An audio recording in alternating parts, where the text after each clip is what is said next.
नमस्कार दोस्तों, अनिल ढाका क्लासेज में आप सभी का स्वागत है।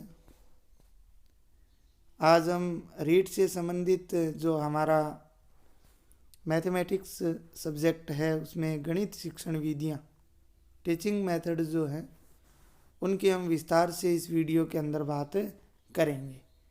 टीचिंग मेथड की हम लोग विस्तार से जो है वो बात करेंगे। गणित शिक्षण विधियाँ, तो वीडियो को अंत तक देखना है। पूरी विधियाँ जितना भी गणित शिक्षण विधियों में है वो इस वीडियो के अंदर हम बात करेंगे। देखिए, और इससे पहले कि आप लोग चैनल पर नए हो तो चैनल को सब्सक्राइब जो है वो ज़रूर कर ले, ठीक है। इसके बाद में शुरुआत करते हैं हम सबसे पहले गणित शिक्षण विधियाँ, ठीक है। सबसे पहले बात आती है कि जो गणित क्या है। सबसे पहले हम किसकी बात करेंगे? गणित क्या है, ठीक है। तो हमें पता होना चाहिए कि जो मैथ के हैं उनको तो पता ही है, बाकी बायोलॉजी वाले जो हैं काफ़ी साल हो गए मैथ पढ़े हुए, तो हम शुरुआत से एक एक बात जो है वो जानेंगे। गणित अपने परंपरागत अर्थ में गणित को गणनाओं का विज्ञान माना जाता है। किसका विज्ञान माना जाता है? गणनाओं का विज्ञान। परंपरागत अर्थ में इसको क्या माना जाता है? गणनाओं का विज्ञान जो है वो माना जाता है। अर्थात ऐसा शास्त्र जिसमें अंकों, प्रतीकों, चिन्हों को प्रधानता होती है। किसको प्रधानता होती है? अंकों, प्रतीकों, चिन्हों आदि को क्या होती है? प्रधानता होती है, तथा उनके मध्य कोई सहक्रिय करके परिमाण प्राप्त किए जा सकते हैं। उसे क्या बोला जाता है? गणित बोला जाता है। इसके अलावा गणितज्ञ ने दो आधारभूत दक्षताएं इनके बारे में मानी है। वो कौन सी हैं? एक तो संख्या ज्ञान है। क्या है? संख्या ज्ञान है। और दूसरी है सहक्रिय ज्ञान। इनको क्या है? मूल दक्षताएं जो है वो मानी गई हैं। तथा अन्य सभी संप्रत्यों की अगर बात करें तो अवधारणाएं। संप्रत्य क्या होते हैं? अवधारणाएं की उत्पत्ति इन्हीं दोनों संप्रत्यों से मानी जाती है। किन से मानी जाती है? एक तो संख्या ज्ञान से और एक सहक्रिय ज्ञान से जो है वो मानी जाती है। किंतु अगर हम व्यापक अर्थों में गणित गणनाओं के विज्ञान से भी कुछ अधिक प्रकार की प्रक्रियाएं हैं, जिनमें अगर बात करें तो तार्किकरण है। क्या है? तार्किकरण। दूसरा अनुमानीकरण। इसके अलावा मानस दर्शन, विजुलाइजेशन जिसे बोला जाता है। कौन कौन से? तार्किकरण है, अनुमानीकरण है, मानस दर्शन है, जैसी प्रक्रियाएं भी इसमें क्या होती हैं? निहित होती हैं। इसके बाद देखिए, बात करते हैं आगे। एनसीएफ 2005 के अनुसार, किसके अनुसार? एनसीएफ 2005, एनसीएफ 2005 में भी गणित विषय को केवल एक विषय के रूप में ना लेकर, किसके रूप में? विषय के रूप में ना लेकर सोच के तार्किकरण तथा समस्या समाधान की विशिष्ट योग्यता के रूप में परिभाषित किया गया है। तो यहाँ से एक महत्वपूर्ण प्रश्न ये बनता है कि गणित विषय को केवल एक विषय के रूप में ना लेकर उसे सोच के तार्किकरण तथा समस्या समाधान की विशिष्ट योग्यता के रूप में किसने परिभाषित किया है? तो उसमें क्या आएगा? एनसीएफ 2005। क्या आएगा? एनसीएफ 2005। इसके बाद में आगे बात करते हैं, बहुत ही महत्वपूर्ण लाइन है अगली, उसकी बात करते हैं कि गणित शब्द की उत्पत्ति जो है, अगर हम बात करें गणित शब्द की उत्पत्ति की, अगर बात करें कि गणित शब्द की उत्पत्ति ग्रीक भाषा के एक शब्द है मैथेमेटा। कौन सा शब्द है? ग्रीक भाषा का शब्द है मैथेमेटा। ग्रीक भाषा का शब्द है कौन सा? मैथेमेटा। इस शब्द से क्या किसकी उत्पत्ति हुई है? मैथ शब्द की उत्पत्ति हुई है, या फिर हम बोल सकते हैं गणित की उत्पत्ति जो है वो हुई है। जिसके अर्थ की अगर बात करें कि इसका अर्थ क्या होता है, तो अर्थ होता है वस्तुएं गिनना। क्या गिनना? वस्तुएं गिनना। अर्थ क्या होता है? वस्तुएं गिनना। इसके अलावा एक विद्वान जो थे जिनका नाम था बर्ट्रैंड रसेल। क्या नाम है विद्वान का? बर्ट्रैंड रसेल नामक गणितज्ञ ने अपनी प्रसिद्ध पुस्तक, इनकी पुस्तक थी जिसका नाम है इंट्रोडक्शन टू मैथमेटिकल फिलोसॉफी। कौन सी है? Introduction to mathematical philosophy. किसकी पुस्तक है ये? बर्ट्रैंड रसेल की। ठीक है, में इन्होंने 3 सिद्धांत दिए हैं, गणित से संबंधित कितने सिद्धांत दिए हैं? 3 सिद्धांत दिए हैं। और वो 3 सिद्धांत कौन से हैं वो देखिए। तीनों सिद्धांतों की अगर बात करें तो जैसा आपको दिख रहा है, पहला सिद्धांत क्या है? प्रत्येक बच्चा गणित सीख सकता है। प्रत्येक बच्चा क्या कर सकता है? गणित सीख सकता है। दूसरा, प्रत्येक बच्चे को गणित सीखनी चाहिए। प्रत्येक बच्चे को क्या करनी चाहिए? गणित सीखनी चाहिए। इसके बाद में अगर हम बात करें तो 3 नंबर, बालकों की सोच का गणितीयकरण या तार्किकरण आवश्यक है। क्या आवश्यक है? तार्किकरण। जैसे हम जो तार्किकरण वाले प्रश्न होते हैं, जैसे त्रिभुज के अंदर बहुत सारे त्रिभुज दे दिए जाते हैं और पूछा जाता है कि इसमें कितने त्रिभुज हैं, तो वो एक तार्किक ज्ञान होता है। क्या होता है? तार्किक ज्ञान होता है, जिसे हम रीजनिंग बोलते हैं। ठीक है, वो भी उसमें क्या होता है? आवश्यक होता है। तो बर्ट्रैंड रसेल ने अपनी पुस्तक इंट्रोडक्शन टू मैथमेटिकल फिलोसॉफी के अंदर 3 सिद्धांत दिए।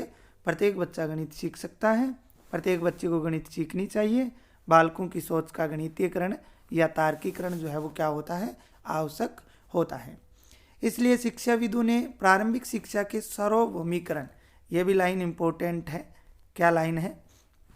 देखिए, शिक्षाविदों ने प्रारंभिक शिक्षा के सार्वभौमिकरण में अर्थात यूईई के अंदर गणित को अनिवार्य स्कूली विषय के रूप में शामिल करने का सुझाव दिया। अनिवार्य स्कूली विषय के रूप में शामिल करने का क्या दिया है? सुझाव दिया है। किसने? प्रारंभिक शिक्षा के सार्वभौमिकरण या यूडब्ल्यूई ने इस गणित को क्या है? अनिवार्य स्कूली विषय के रूप में शामिल करने का सुझाव दिया है। तो ये यहाँ पे एक मोस्ट प्रश्न बनता है, पूछ सकता है कि गणित को अनिवार्य स्कूली शिक्षा के रूप में शामिल करने का सुझाव निम्न में से किसने दिया है? तो उसमें आपको प्रारंभिक शिक्षा के सार्वभौमिकरण या यूडब्ल्यूई जो है वो मिल सकता है। ओके, ये तो गणित की सामान्य बातें हो गई। बर्ट्रैंड रसेल के बारे में जान लिया, इसकी परिभाषा, और गणित जो है इसका अर्थ क्या होता है, कौन सी भाषा की किस शब्द से ये बना हुआ है। अब हम बात करते हैं गणित की प्रमुख विशेषताओं की। किसकी बात करते हैं? गणित की प्रमुख विशेषताओं की बात करते हैं। कुछ महत्वपूर्ण जो विद्वान हैं, गणितज्ञ हैं, उनके अनुसार हम जानते हैं, जिनके ज़्यादातर प्रश्न जो है उन्हीं विद्वानों के बारे में पूछे जाते हैं। उनके बारे में जानेंगे कि उनके क्या विचार थे गणित के बारे में, गणित की उन्होंने परिभाषाएं जो है वो किस प्रकार से दी। देखिए, सबसे पहले होगवेन के अनुसार बात करेंगे। किसके अनुसार बात करेंगे? होगवेन के। कई बार पूछा गया है होगवेन के बारे में कि जो गणित हैं वो क्या है। ठीक है, तो होगवेन के अनुसार गणित सभ्यता एवं संस्कृति का दर्पण है। क्या है? गणित सभ्यता एवं संस्कृति का दर्पण है। किसका है? गणित सभ्यता एवं संस्कृति का दर्पण है। यह परिभाषा किसने दी थी? होगवेन ने दी थी। किसने दी थी? होगवेन ने दी थी। किसने दी थी? होगवेन ने दी थी। इसके अलावा रोजर बेकन के अनुसार बात करते हैं। किसके अनुसार? रोजर बेकन के अनुसार बात करते हैं कि गणित समस्त विज्ञानों का सिंह द्वार एवं कुंजी है। क्या है? गणित समस्त विज्ञानों का सिंह द्वार एवं कुंजी है। इसके बाद में लोक के अनुसार बात करते हैं। लोक ने क्या कहा? गणित वह मार्ग है जिसके द्वारा बालकों में तर्क करने की आदत का विकास होता है। ये लोक ने क्या कहा कि बालकों के अंदर तर्क करने का विकास होता है। तो सभ्यता व संस्कृति के बारे में किसने बताया? होगवेन ने बताया। ठीक है, इसके अलावा अगर हम बात करें किसकी, रोजर बेकन की बात करें तो ये विज्ञान का सिंह द्वार एवं कुंजी के बारे में बताया। लोक ने कि बालकों में तर्क करने की आदत का विकास होता है। इसके बाद में अगर बात करें कांट के अनुसार, किसके अनुसार बात करते हैं? कांट के अनुसार बात करते हैं तो कांट ने विज्ञान उतना ही यथार्थ है जितना वह गणित का प्रयोग करता है। विज्ञान, देखिए अगर हम बात करें मैथ की तो आप लोग जानते हो मैथ क्या है, एक प्रकार की साइंस है मैथ क्या है? एक प्रकार की साइंस ही है। ठीक है, साइंस की शाखा क्या होती है? मैथ होती है। तो कांट ने क्या बताया? विज्ञान उतना ही यथार्थ है जितना वह गणित का प्रयोग करता है। इसके बाद में देखिए आगे बात करते हैं। 4 विद्वानों के बारे में बात कर ली, आगे नेपोलियन के अनुसार बात करते हैं। तो नेपोलियन के अनुसार भी नेपोलियन की जो परिभाषा है वो भी बहुत बार पूछी गई है। देखिए नेपोलियन ने क्या कहा। नेपोलियन के अनुसार अगर बात करें तो गणित की उन्नति के साथ साथ देश की उन्नति का घनिष्ठ संबंध होता है, कि जिस देश में गणित जितनी ज़्यादा विकसित है, गणित के जितने ज़्यादा विद्वान हैं, वो उस देश की उन्नति का क्या होता है? एक हिस्सा होता है। उतनी उस देश की उन्नति जो है वो बढ़ती जाती है। अर्थात गणित की उन्नति के साथ साथ देश की उन्नति का भी क्या होता है? घनिष्ठ संबंध होता है। इसके बाद में प्रोफेसर यंग की अगर बात करें तो इनके अनुसार अगर बात करते हैं तो गणित सभ्यता तथा विज्ञान का आधार स्तंभ है। गणित सभ्यता तथा विज्ञान का क्या होता है? आधार स्तंभ होता है।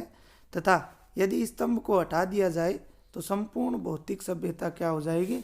नष्ट हो जाएगी। यदि इसको हटा दिया जाए तो संपूर्ण जो भौतिक सभ्यता है वो क्या हो जाएगी? नष्ट हो जाएगी। इसके बाद में अगले विद्वान जो हैं प्लेटो। कौन से विद्वान हैं? प्लेटो। इनकी अगर बात करें तो गणित एक ऐसा विषय है जिसमें मानसिक शक्तियों को प्रशिक्षित करने का अवसर मिलता है। जिसमें मानसिक शक्तियों को प्रशिक्षित करने का क्या मिलता है? अवसर मिलता है। तथा ये एक सुसुप्त आत्मा को जागृत करने का, ये शब्द याद रखना है इसमें, सुसुप्त आत्मा को जागृत करने और उसमें चेतना का संचार करता है। तो देखिए परिभाषाएं याद रखने के लिए हम लोगों को क्या करना पड़ेगा? कोई एक शब्द, जैसे प्रोफेसर यंग की परिभाषा याद करने के लिए हमें संपूर्ण भौतिक सभ्यता या आधार स्तंभ याद रख सकते हैं। नेपोलियन की याद करने के लिए देश शब्द याद रख सकते हैं। देश की उन्नति जो शब्द है वो याद रख सकते हैं।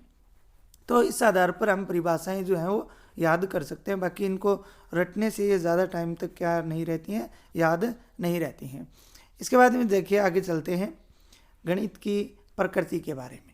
जो देखिए हमारे जो सिलेबस में शुरुआत की गई है वो गणित की प्रकृति से ही की गई है, लेकिन जो ये ऊपर बातें पढ़ी हमने ये महत्वपूर्ण है, जो गणित की प्रकृति में भी आएंगी। किस में आएंगी? गणित की प्रकृति में भी हम इनको पढ़ेंगे। देखिए स्टार्ट करते हैं। गणित की प्रकृति क्या होती है, कि गणित क्या है, गणित किस प्रकार की विज्ञान है, गणित में क्या क्या होता है, उन सब की बात हम किस में करेंगे? प्रकृति के अंदर जो है वो बात करने वाले हैं। तो सबसे बड़ी बात जो है गणित में 1 नंबर पे जो हम बात करने वाले हैं, गणित विषय की प्रकृति जो है वो सर्पिलाकार होती है। कैसी होती है? सर्पिलाकार होती है। इस प्रकार की होती है। कैसी होती है? सर्पिलाकार होती है। अर्थात सर्पिलाकार से मतलब क्या है? कि सर्पिलाकार होती है, इसका मतलब क्या है? अर्थात प्रत्येक संप्रत्यय या अवधारणा अन्य गणितीय संप्रत्ययों से इतना अधिक संबंधित होती है कि बिना निम्न स्तर के संप्रत्ययों को जाने उच्च स्तरीय संप्रत्ययों का अवबोध नहीं किया जा सकता। अवबोध का मतलब है उनको क्या नहीं किया जा सकता? ग्रहण नहीं किया जा सकता। क्या नहीं किया जा सकता? ग्रहण नहीं किया जा सकता। जैसे उदाहरण के लिए अगर हम लोग बात करें तो संख्या पद्धति में बिना प्राकृत एवं पूर्ण संख्या को जाने कभी भी परिमेय और अपरिमेय संख्याओं को नहीं समझा जा सकता। आप लोग समझ रहे हो इस बात को कि सर्पिलाकार क्यों होती है? कि गणित की हमें अगर गणित को हमें जानना है, उसको ग्रहण करना है, तो क्या करना होगा? उसके निम्न स्तर से हमें उच्च स्तर की ओर चलना पड़ेगा। कहाँ से? निम्न स्तर से उच्च स्तर की ओर। क्योंकि अगर हमें संख्या पद्धति के बारे में जानना है, ठीक है, प्राकृत एवं पूर्ण संख्या के बारे में अगर हमें ज्ञान है तो ही हम परिमेय और अपरिमेय संख्याओं को समझ सकते हैं। इसके अलावा अगर हमें संख्या पद्धति या बिना संख्या पद्धति प्राकृत पूर्ण संख्या का ज्ञान नहीं है तो हम परिमेय और अपरिमेय संख्याओं को नहीं समझ सकते। इसी प्रकार दूसरा उदाहरण ले सकते हैं कि भिन्न महत्व समाप्रत्यक, लघु समाप्रत्यक और वर्ग वर्गमूल, घन घनमूल के बिना हम अन्य संप्रत्ययों को समझने की कल्पना भी नहीं कर सकते। इसलिए गणित विषय की जो प्रकृति होती है वो कैसी होती है? सर्पिलाकार होती है। कैसी होती है? सर्पिलाकार होती है। इसके बाद में बात करते हैं कि इसके बाद में देखिए अन्य विषयों में ये सर्पिलाकार प्रकृति अत्यंत न्यून होती है। तो सबसे ज़्यादा जो प्रकृति होती है वो किसकी होती है? सर्पिलाकार प्रकृति सबसे ज़्यादा किसकी होती है? गणित की होती है। बाकी में ये क्या होती है? न्यून होती है। बाकी में ये क्या होती है? न्यून होती है, बिल्कुल नए के बराबर होती है। दूसरा बात करते हैं 2 नंबर पे। 2 नंबर पे है गणित के निष्कर्ष। अगर हम लोग बात करें, गणित के निष्कर्ष सदैव अविवादास्पद होते हैं तथा उन्हें किसी भी स्थिति में चुनौती नहीं दी जा सकती। उन्हें किसी भी स्थिति में क्या नहीं दी जा सकती? चुनौती नहीं दी जा सकती। कहने का मतलब है विवाद हम जानते हैं, झगड़ा। तो जैसे मान लीजिए हमारे पास कोई क्वेश्चन है, क्वेश्चन का आंसर 25 आ रहा है, तो हर स्थिति में उसका आंसर जो है 25 ही आएगा। जैसे 10 + 5 को अगर जोड़ करते हैं तो 15 प्राप्त होता है। तो इसको किसी भी प्रकार से अगर हम जोड़ते हैं तो उसका उत्तर कितना आएगा?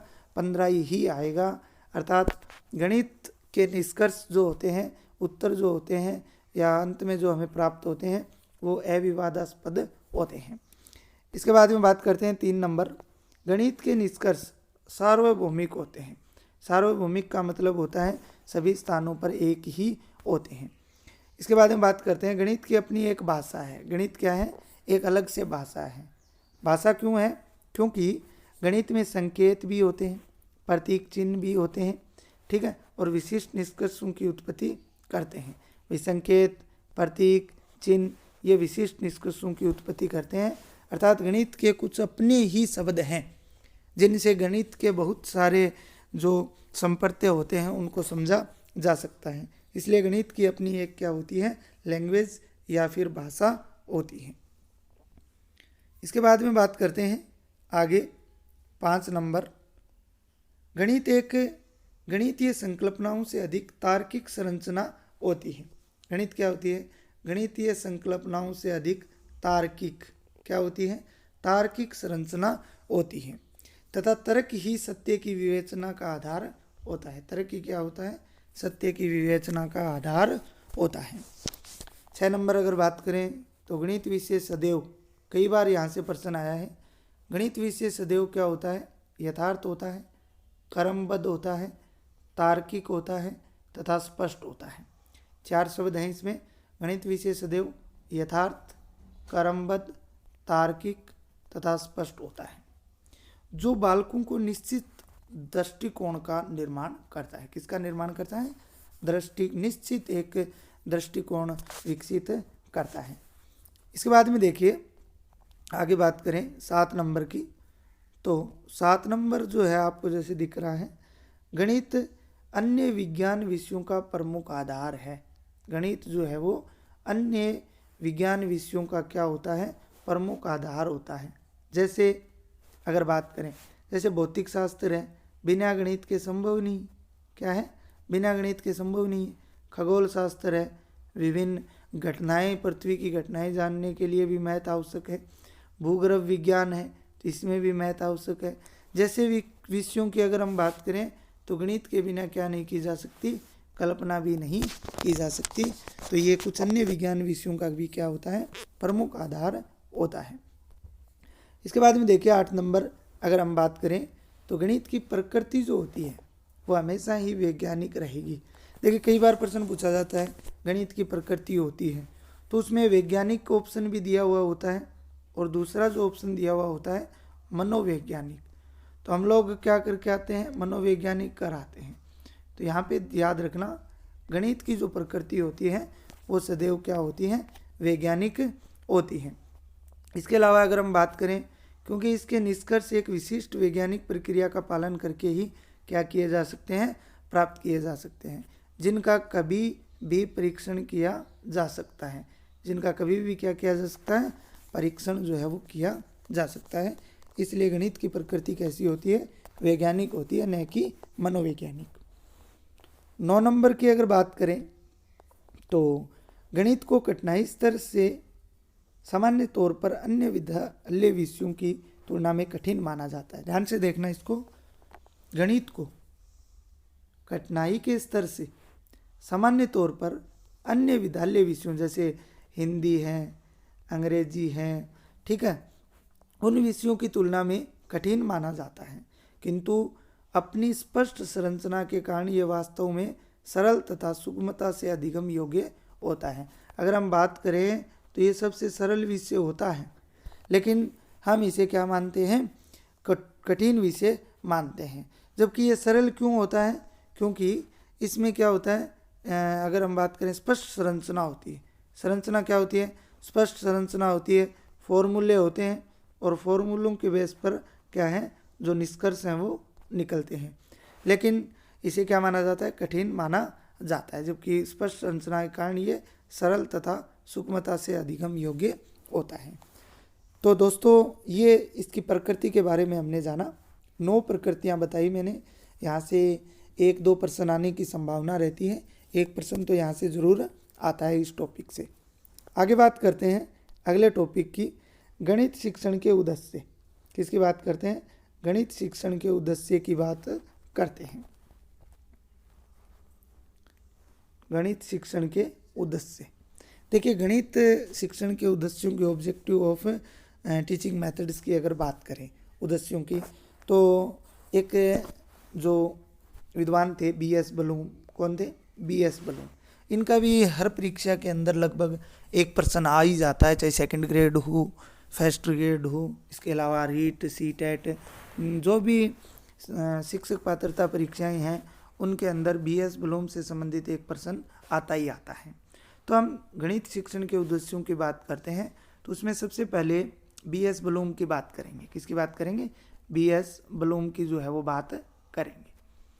BS बलूम ने देखिए शिक्षण अधिगम की प्रक्रिया को त्रिध्रुवीय बताया। शिक्षण अधिगम प्रक्रिया को क्या बताया, त्रिध्रुवीय बताया। कैसा बताया, त्रिध्रुवीय, अर्थात शिक्षण अधिगम प्रक्रिया जो होती है उसके 3 ध्रुव होते हैं। कितने ध्रुव होते हैं, 3 ध्रुव होते हैं, जैसा कि आपको यहाँ पे दिख रहा है, ठीक है। पहला अगर हम बात करें तो किसी प्रकार का उद्देश्य होना जरूरी है। क्या होना जरूरी है, उद्देश्य होना जरूरी है, ठीक है। उद्देश्य अगर होगा, उद्देश्य के बाद में हमारे पास क्या होना चाहिए, साधन या अधिगम होना चाहिए। सबसे पहले उद्देश्य, उसके बाद में साधन और उसके बाद में साक्ष्य या फिर क्या होता है, मूल्यांकन होता है। तो ये BS बलूम ने 3 बताए थे।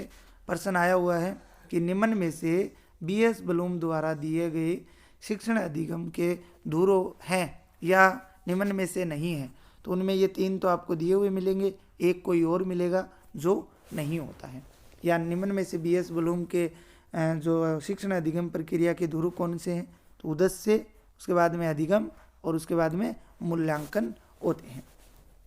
शिक्षाविदों के अनुसार शिक्षण सदैव एक उद्देश्यपूर्ण प्रक्रिया होती है। कैसी प्रक्रिया होती है, उद्देश्यपूर्ण प्रक्रिया होती है, क्योंकि बिना उद्देश्य के तो शिक्षण का मतलब ही नहीं है, ठीक है।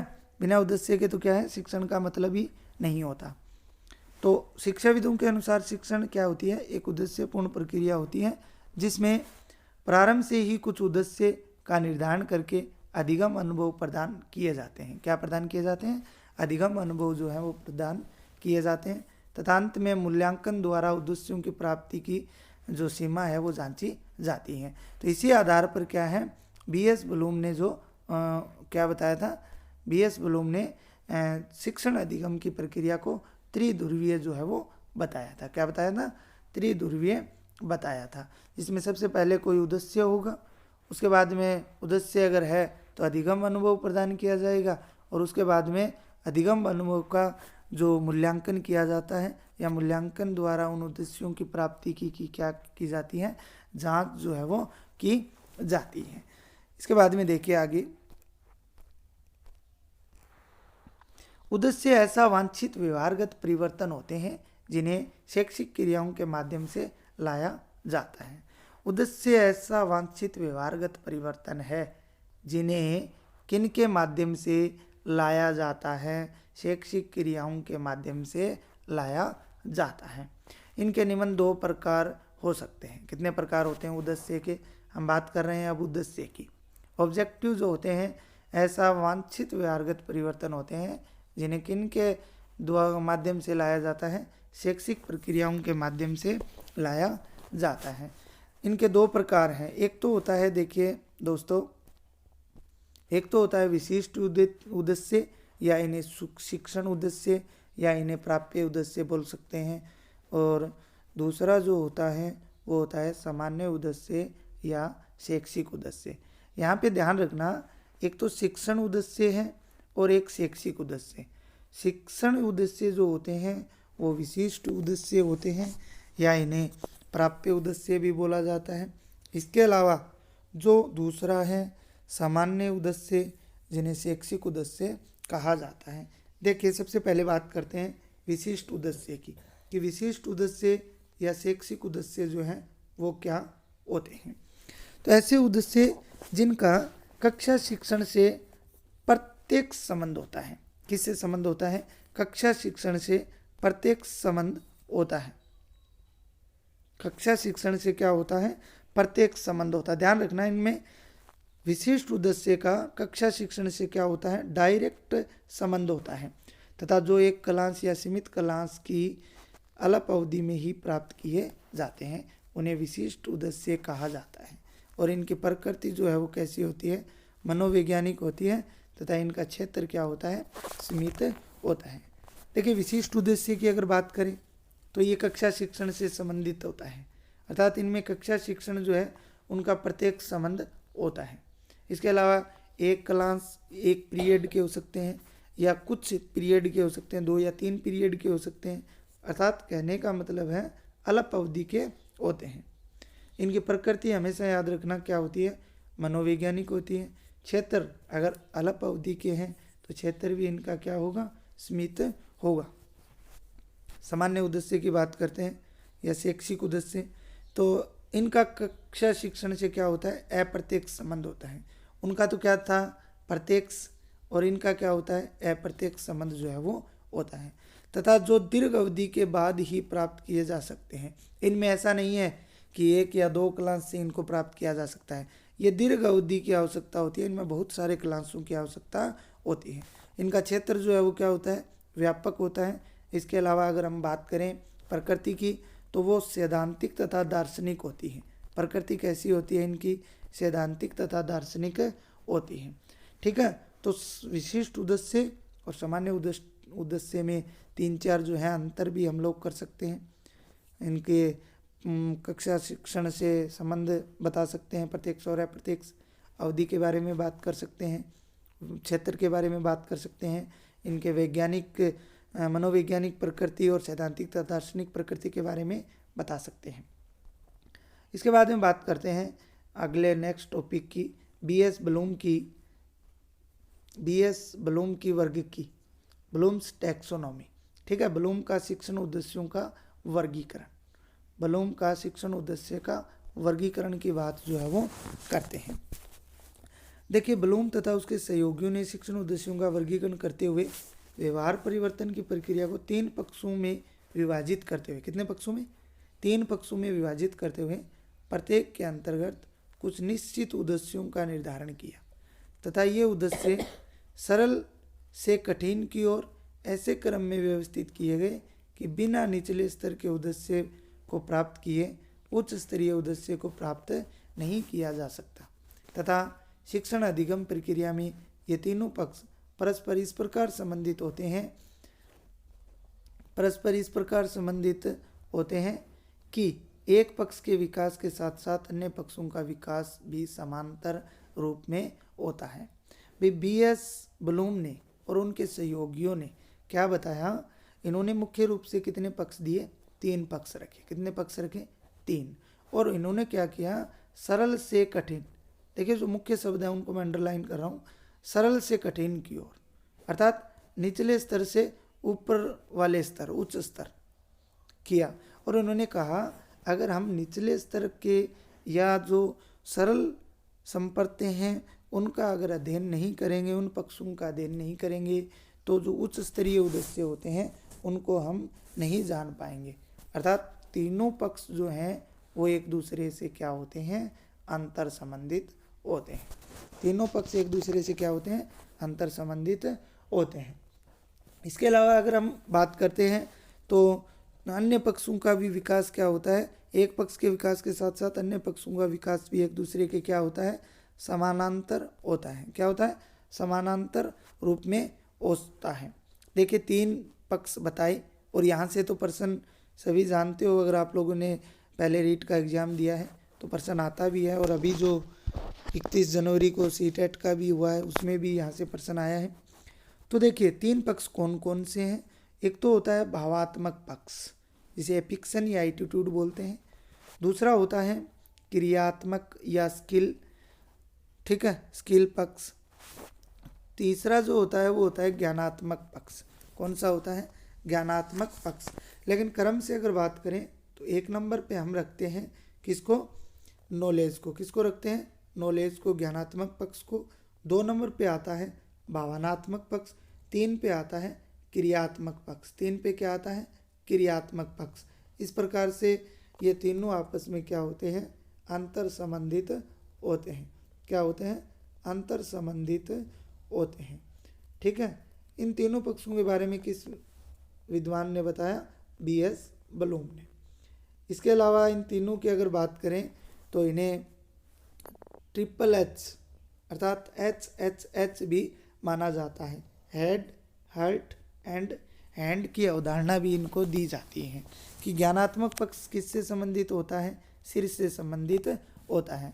भावात्मक की बात करें तो वो किससे संबंधित होता है? हार्ट से संबंधित होता है।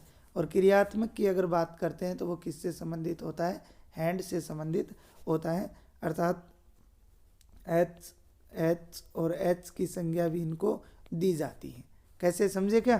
जैसे ज्ञानात्मक, हम कुछ सोचते हैं तो मस्तिष्क द्वारा सोचते हैं, सिर द्वारा सोचते हैं, तो हैंड हो गया। भावात्मक पक्ष, हमारी जो भावनाएं हैं वो हृदय से व्यक्त होती हैं। किससे व्यक्त होती हैं? हृदय से व्यक्त होती हैं। तो उन्हें क्या कहा जाता है? उन्हें हम हर्ट मान सकते हैं। क्रियात्मक, हम कोई काम करते हैं वो हाथ से करते हैं। कौशल या स्किल जो होता है क्रियात्मक पक्ष, वो हमारे हाथ से संबंधित होता है। इसलिए इन पक्षों को ट्रिपल एच के नाम से भी जाना जाता है। व्यवहार के पक्षों के तीनों पक्षों की हम बात करते हैं, किस प्रकार से तीनों पक्ष जो हैं वो दिए गए हैं। देखिए तीनों पक्षों की अगर हम बात करें तो तीनों पक्ष जो होते हैं उनकी हम बात करेंगे किसने कौन से सन में दिया और इनके कौन कौन से प्रकार होते हैं। बाद में इनका वर्णन हम विस्तार से पढ़ेंगे। बाद में क्या है, इनका जो वर्णन है हम लोग विस्तार से करेंगे। देखिए सबसे पहले जो बात करते हैं इनके प्रकार की, तो व्यवहार के पक्ष कितने हैं? 3 होते हैं। पहला कौन सा बताया मैंने? ज्ञानात्मक पक्ष, दूसरा भावात्मक पक्ष और तीसरा क्रियात्मक पक्ष। अर्थात हेड, हार्ट और हैंड। ठीक है, तीनों की हमने बात की। अब देखिए ज्ञानात्मक पक्ष के बारे में बीएस बलूम ने बताया था।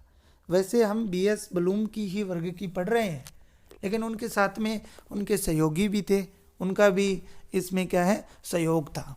तो ज्ञानात्मक पक्ष के बारे में अगर हम लोग बात करें तो वो किसने बताया था? बीएस बलूम ने उसको वर्णित किया था। कब किया था?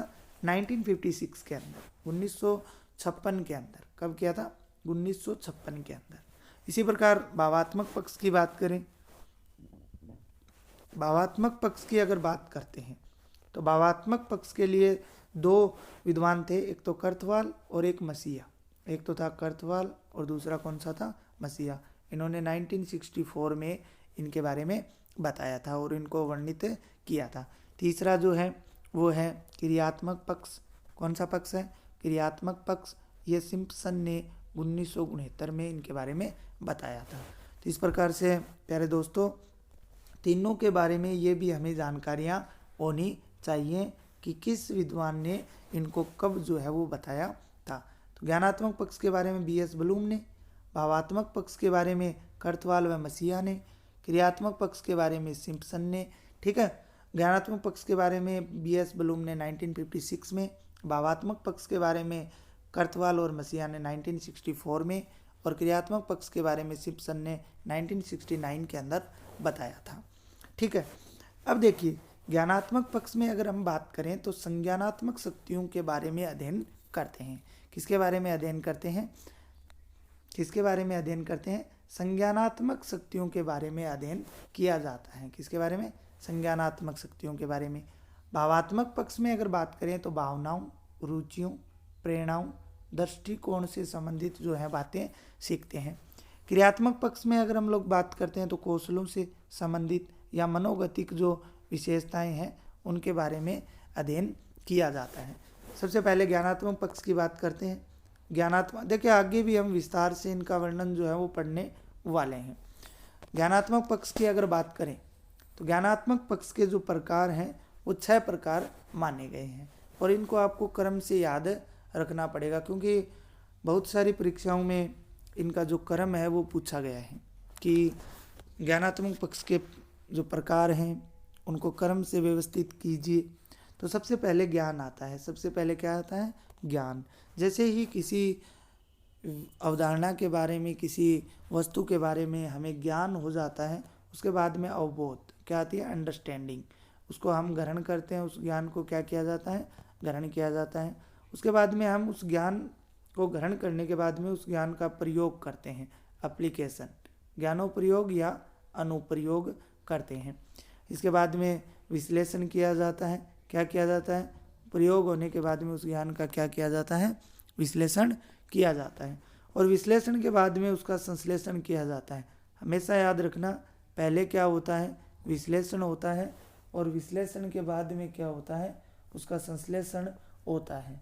क्या होता है? उसका संश्लेषण होता है। ठीक है। और लास्ट में उस ग्रहण किए हुए ज्ञान का सबसे पहले ज्ञान प्राप्त किया जाता है, उसके बाद में ज्ञान ग्रहण किया जाता है, फिर ज्ञान का प्रयोग किया जाता है, उसके बाद में विश्लेषण, एनालिसिस, और बाद में सिंथेसिस, और लास्ट में उसका इवोल्यूशन या मूल्यांकन जो है वो किया जाता है। तो हमें ये क्रम भी याद होना चाहिए। अब हम बात करते हैं भावात्मक पक्ष की। किसकी बात करते हैं? भावात्मक पक्ष की बात करते हैं। तो भावात्मक पक्ष के भी कितने प्रकार हैं? भावात्मक पक्ष की भी अगर हम लोग बात करें तो कितने प्रकार हैं? 5 प्रकार आपके दिए हुए हैं। पहला कौन सा है? आग्रहण। सबसे पहले आग्रहण, उसके बाद में अनुक्रिया, उसके बाद में अनुमूल्यन, उसके बाद में संगठन, उसके बाद में चरित्रीकरण। कौन कौन से है? आग्रहण, अनुक्रिया, अनुमूल्यन, संगठन और चरित्रीकरण।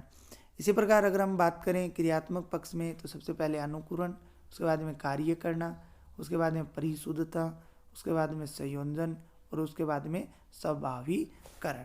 ज़्यादातर जो प्रश्न पूछा जाता है वो यहाँ से पूछा जाता है इनके बारे में। ठीक है। इनके बारे में आगे हम एक टेबल भी बनाएंगे, उसके अंदर क्या है? विस्तार से इनमें कौन कौन से जो शब्द सूचक आते हैं उनका भी विस्तार से अध्ययन करेंगे। ठीक है। तो ये थे बीएस ब्लूम द्वारा दिए गए व्यवहार के पक्ष, और कर्तवाल, मसीहा तथा सिम्पसन ने भी भावात्मक पक्ष और क्रियात्मक पक्ष के बारे में जो अपने विचार रखे वो इस प्रकार से थे। इसके बाद में देखिए, अब बात करते हैं एक एक का हम विस्तार से वर्णन करते हैं। एक एक का क्या करते हैं? विस्तार से वर्णन करते हैं। पहला है ज्ञानात्मक पक्ष। कौन सा पक्ष है? ज्ञानात्मक पक्ष। ज्ञानात्मक पक्ष में सबसे पहले किसकी बात करेंगे? ज्ञान की बात करेंगे। किसकी बात करेंगे? ज्ञान की। तो ज्ञान में क्या होगा? देखिए, इस उद्देश्यों के अंतर्गत तथ्यों और सूचनाओं को जानना, तथ्यों एवं सूचनाओं को क्या करना? जानना, उन्हें पहचानना, उन्हें परिभाषित करना तथा आवश्यकता पड़ने पर उन तथ्यों का पुनः स्मरण करना या प्रत्यास्मरण या प्रत्याभिज्ञान। अगर शब्द सूचक की बात करें तो प्रत्यास्मरण और प्रत्याभिज्ञान कौन से होंगे? प्रत्यास्मरण और प्रत्याभिज्ञान। अर्थात किसी तथ्यों को, सूचनाओं को जानना, पहचानना, परिभाषित करना ही क्या होता है? ज्ञान होता है। अवबोध की बात करते हैं। किसकी बात करते हैं? अवबोध की बात करते हैं 2 नंबर। तो इसमें विभिन्न गणितीय संपत्तियों पर अर्जित ज्ञान के ऊपर सक्षम विकसित करना होता है। जो हमने सूचनाओं को जाना, पहचाना, उन पर क्या करना है? समझ विकसित करना ही क्या कहलाता है? अवबोध कहलाता है। अगर हम सूचक शब्दों की बात करें तो सूचक शब्दों में व्याख्या करना है, संबंध स्थापित करना है, अंतर करना है, अनुमान लगाना है, सही उदाहरण देना है। अब प्रश्न कैसे आता है कि निम्न में से व्याख्या करना किस व्यवहार के पक्ष से संबंधित है? निम्न में से व्याख्या करना किस व्यवहार के पक्ष से संबंधित है? तो वो किससे संबंधित होगा? अगर ज्ञानात्मक दिया हुआ है तो ज्ञानात्मक अगर अवबोध दिया हुआ है तो उसमें कौन सा होगा, अवबोध होगा। तो व्याख्या करना, संबंध स्थापित करना, अंतर स्थापित करना, अनुमान लगाना आदि किससे संबंधित हैं, इसी से संबंधित होते हैं। इसके अलावा सही उदाहरण देना भी इसी का भाग है। इसके बाद में तीसरा जो है ज्ञानोप्रयोग या अनुप्रयोग। तीसरा कौन सा है, अनुप्रयोग या ज्ञानोप्रयोग। अर्जित किए गए तथा अवबोध किए गए ज्ञान का वास्तविक परिस्थितियों में उपयोग करना ही क्या कहलाता है, अनुप्रयोग कहलाता है। अर्जित किए गए तथा अवबोध किए गए ज्ञान का वास्तविक परिस्थितियों में उपयोग करना ही क्या कहलाता है, अनुप्रयोग या ज्ञानोप्रयोग कहलाता है। सूचक शब्दों की बात करते हैं तो रूपांतरित करना या बदलना, अनुप्रयोग करना, प्रदर्शित करना आदि क्या होते हैं, अनुप्रयोग या ज्ञानोप्रयोग के अंतर्गत आते हैं। इसके बाद में अनुप्रयोग के बाद में क्या आता है, विश्लेषण। अनुप्रयोग के बाद में क्या आता है, विश्लेषण। विश्लेषण की अगर बात करें तो किसी संपत्ति के विभिन्न खंडों के प्रति पृथक पृथक समझ विकसित करके, देखिए एक तो संश्लेषण पढ़ेंगे, एक पढ़ेंगे विश्लेषण।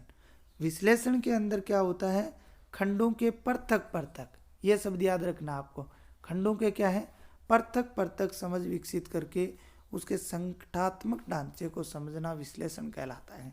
पृथक पृथक समझ विकसित करके उसके संगठनात्मक ढांचे को समझना ही क्या कहलाता है, विश्लेषण कहलाता है। इसमें अगर हम सूचक शब्दों की बात करें, सूचक शब्दों की अगर बात करते हैं तो विश्लेषण के अंदर सूचक शब्द कौन से होंगे, वर्गीकरण करना, क्या करना, विभेदित करना। तो अलग अलग करके ही तो कर रहे हैं, वर्गीकरण करते हैं। मान लीजिए कोई XYZ है, इसका वर्गीकरण हम करते हैं A B C के अंदर, तो ये अलग अलग कर रहे हैं, क्या कर रहे हैं, इसको पृथक्करण कर रहे हैं। विभेदित करना, दो के बीच में क्या दे रहे हैं, अंतर दे रहे हैं, जैसे AB और BC के अंतर अलग अलग क्या दे रहे हैं, अंतर दे रहे हैं, डिफरेंस, ठीक है। इसके अलावा अगर हम बात करें विश्लेषित करना, मतलब अलग अलग करना। इसके बाद में आता है संश्लेषण। 5 नंबर पे क्या आता है, संश्लेषण। विश्लेषण करने के बाद निष्कर्षों को संगठित करना, नवीन निष्कर्षों का सर्जन करना ही विश्लेषण। वैसे अगर विश्लेषण की बात करते हैं तो अर्थ होता है निर्माण करना। विश्लेषण का अर्थ क्या होता है, निर्माण करना।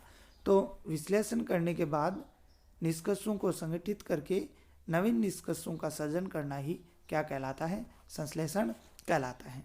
सूचक शब्दों की अगर इसमें बात करें तो संशोधन करना, पुनर्परिभाषित करना, पुनर्व्याख्या करना, प्रारूप बनाना, सारांश प्रस्तुत करना क्या होते हैं, संश्लेषण के मुख्य शब्द सूचक होते हैं।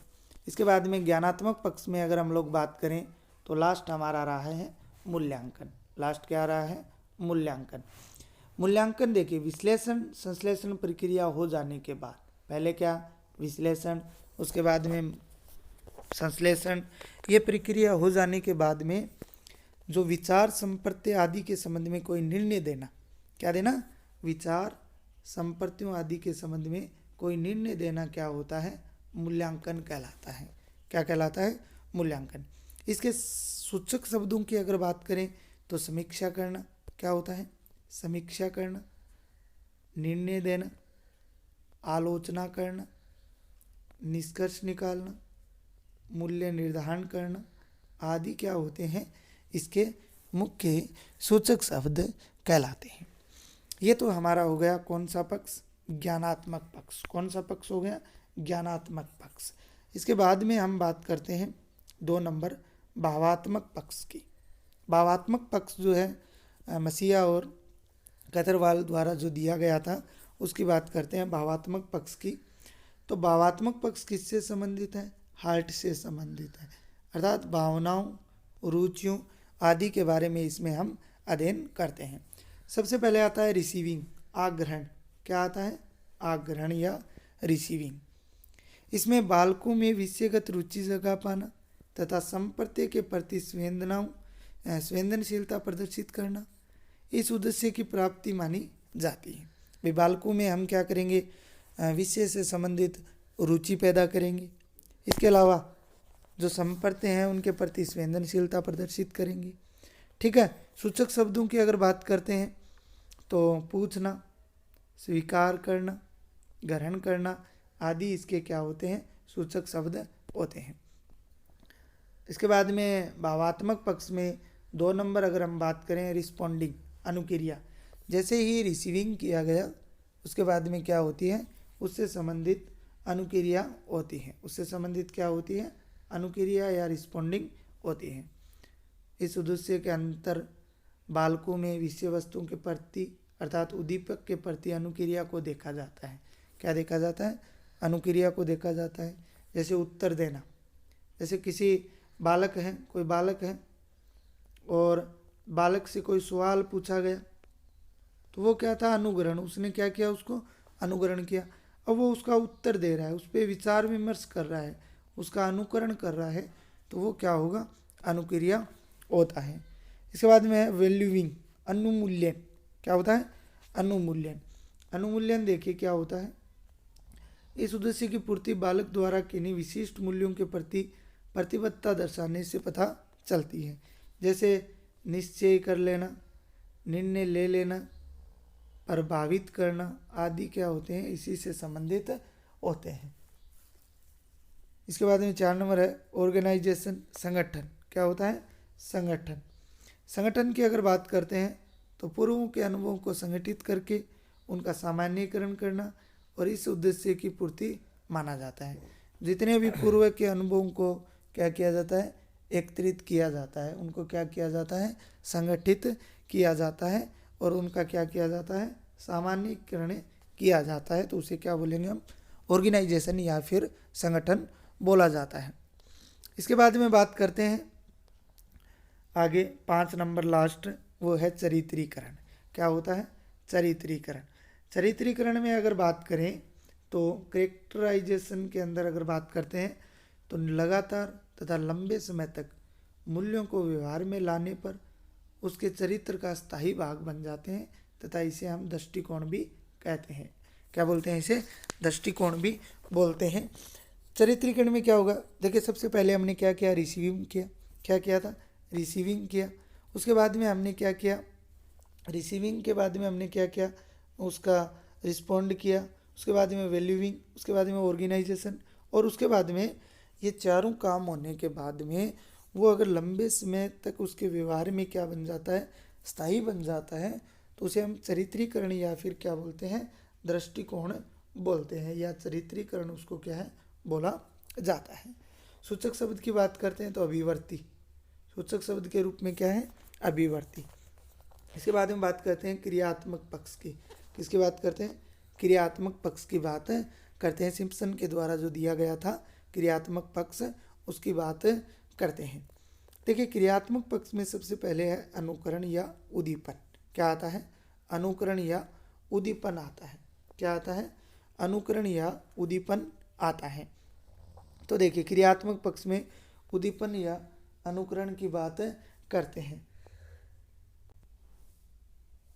क्रियात्मक पक्ष में बात करते हैं सबसे पहले किसकी, अनुकरण की बात करते हैं या उद्दीपन की बात करते हैं।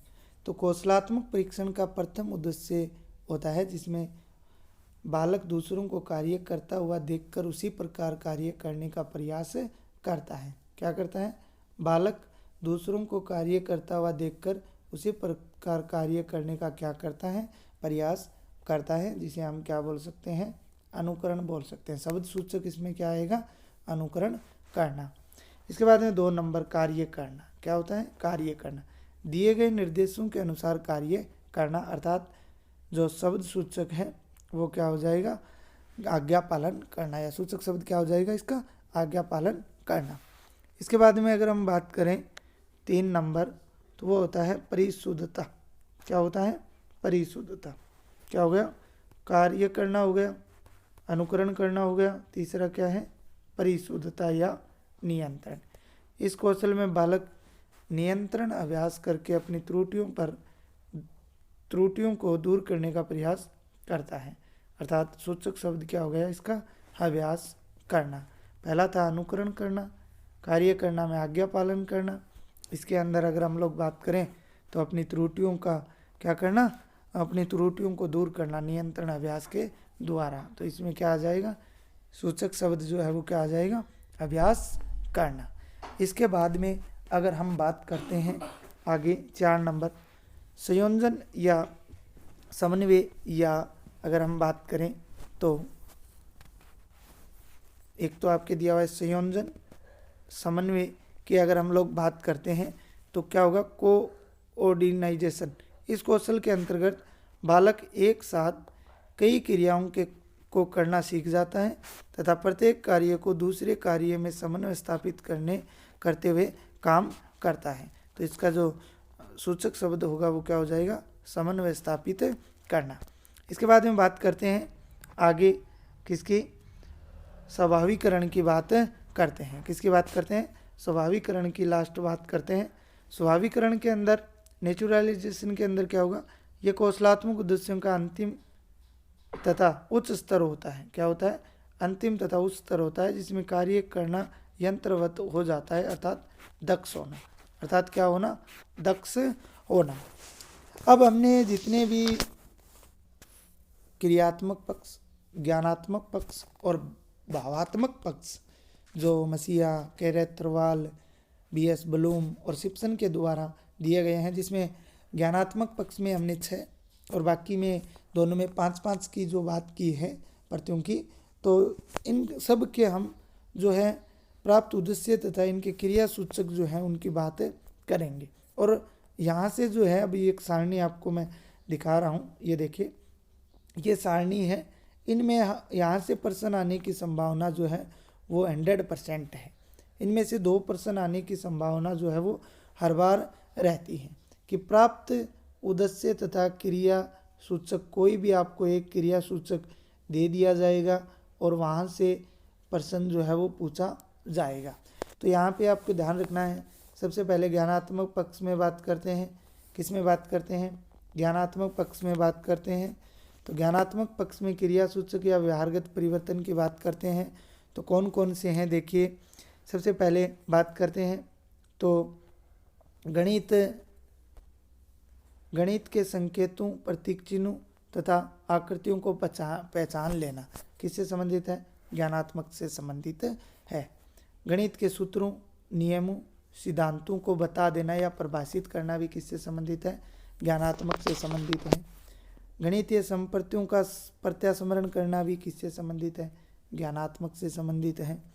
इसी प्रकार अगर हम बात करें आगे अवबोधात्मक में, जहाँ से कई बार प्रश्न आया हुआ है या यहीं से क्या होता है, बार बार प्रश्न जो है वो क्या होता है, रिपीट होता है। जैसे विभिन्न गणितीय संप्रतियों में अंतर कर लेना, क्या कर लेना, अंतर कर लेना। देखिए, तुलना करना या विभेदित करना, ठीक है ना, यहाँ पे 2 शब्द दिए हैं, अंतर कर लेना और तुलना करना। लेकिन अगर विभेदित करना आए तो वो विश्लेषण से संबंधित होता है। किससे संबंधित होता है, विश्लेषण से संबंधित होता है। तो ध्यान रखना, तुलना करना और अंतर करना आएगा तो वो किससे संबंधित होगा, अवबोधात्मक से संबंधित होता है। इसके अलावा संबंध स्थापित करना, जबकि अंतर कर लेना और तुलना कर लेना और संबंध स्थापित कर लेना ये किस में आएंगे, अवबोधात्मक में। सही उत्तर देना, व्याख्या करना, अनुमान लगाना, त्रुटि का पता लगाना, ये सब किस में आते हैं, अवबोधात्मक में आते हैं। इसके बाद में अगर हम बात करें 3 नंबर ज्ञानो उपयोग या अनुप्रयोग की बात करते हैं। तो इसमें समस्या समाधान की सर्वोत्तम विधि का चयन करना, जिसके द्वारा हम क्या कर सकते हैं, उसको समस्या का समाधान कर सकते हैं, उस विधि का चयन करना, या त्रुटि में सुधार करना। क्या करना, समस्या समाधान विधि का चयन करके उस त्रुटि में क्या कर लेना, सुधार करना। ये भी ज्ञानोपयोग का सूचक शब्द है। इसके बाद में समस्या समाधान के लिए विभिन्न विकल्प प्रस्तुत करना, ज्ञान का व्यवहारिक परिस्थितियों में उपयोग करना ही क्या कहलाता है, ज्ञानोपयोग जो है वो कहलाता है। इसके बाद में बात करते हैं कौशलात्मक की। किसकी बात करते हैं, कौशलात्मक की बात करते हैं। तो कौशलात्मक में क्या होता है, गणित के विभिन्न चार्ट, चित्र, मॉडल आदि को बना लेना। गणित के विभिन्न चार्ट, चित्र, मॉडल आदि को बना लेना ही किससे संबंधित है, कौशलात्मक से संबंधित है। गणितीय गणनाओं को शीघ्रता, सरलता या शुद्धता से कर लेना। गणितीय गणनाओं को शीघ्रता, सरलता या क्या कर लेना, शुद्धता से कर लेना। विभिन्न लेख चित्रों को बना लेना व लेखा चित्रों को पढ़ना। विभिन्न लेखा चित्रों को बना लेना और लेखा चित्रों को क्या करना, पढ़ना। इसके अलावा है अभिरुचात्मक। क्या है, अभिरुचात्मक। गणित की जीवनियाँ पढ़ना, गणित चित्रों के एल्बम बनाना, विभिन्न गणितीय पहेलियों का निर्माण करना या पूछना। तो ये क्या होता है, अभिरुचात्मक। कार्य में गणित के प्रश्न लगातार पूछना। गणित के अध्यापक से मधुर संबंध होना भी क्या होता है, अभिरुचात्मक होता है। इसके बाद में है लास्ट कौन सा है, अभिवर्त्यात्मक। कौन सा है, अभिवर्त्यात्मक। इसमें क्या होगा, गणित को सरल विषय बनाना। क्या बनाना, गणित को सरल विषय बनाना। गणित विषय के प्रति सकारात्मक दृष्टिकोण होना। गणित विषय के प्रति क्या होना, सकारात्मक दृष्टिकोण होना। इसके अलावा गणित समस्याओं के समाधान में असफलताओं से, ठीक है, विचलित न होना। असफलताओं से क्या होना, विचलित न होना। गणितीय कार्यों को व्यवस्थित तरीके से करने की क्या डालना, आदत डालना।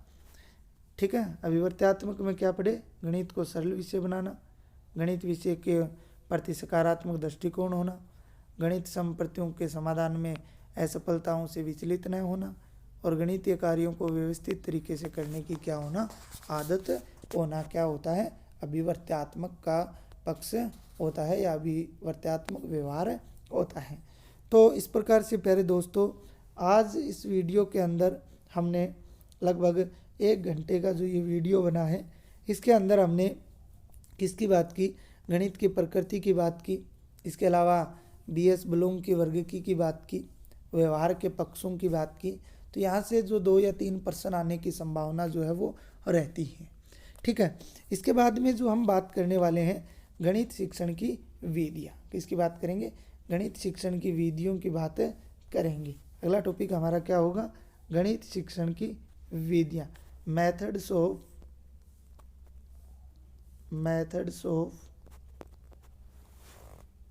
मैथ टीचिंग या teaching method, math teaching method भी आप इसको बोल सकते हो। इसकी हम लोग जो है वो विस्तार से बात करेंगे।